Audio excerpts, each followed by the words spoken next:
So I passed a definition of anti-Semitism, I think in either 23 or 24. It must have been 24 because it was after October 7th.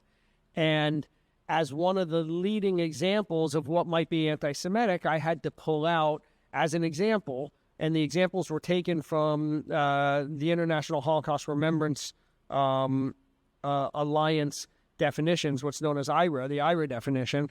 I had to pull out that Jews were responsible for the killing of Jesus. Right. And there was a mentality in Tallahassee that said, we can't have that in your bill as a definition of anti-Semitism because we go to church and we might talk about that in church. And I understood that, but to me, for a lot of people's thought process, that might be the genesis of anti-Semitism, right?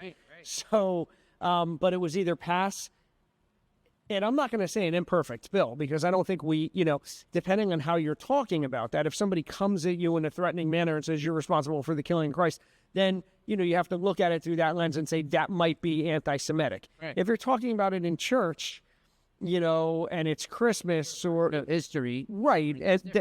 Correct. 100%. Right. Yeah. So what was the major, obviously it was an official bill. What were the good things that came out of that bill that you pushed? Like, what were the things, the clarifications, in hindsight, with the way that anti-Semitism has grown, right, and I'm not aware, of really that definition, tamping it down.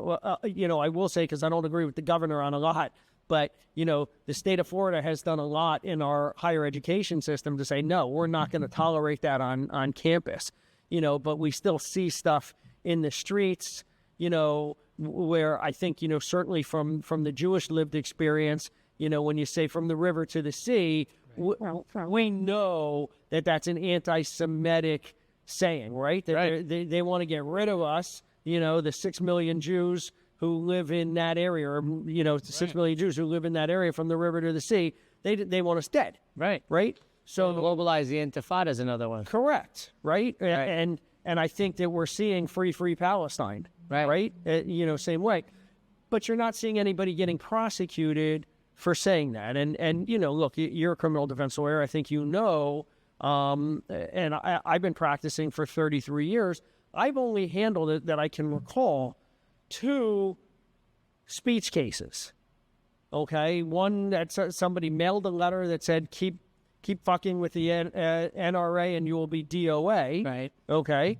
And that letter was written to a Parkland member's family, and so he got prosecuted. That was federal court.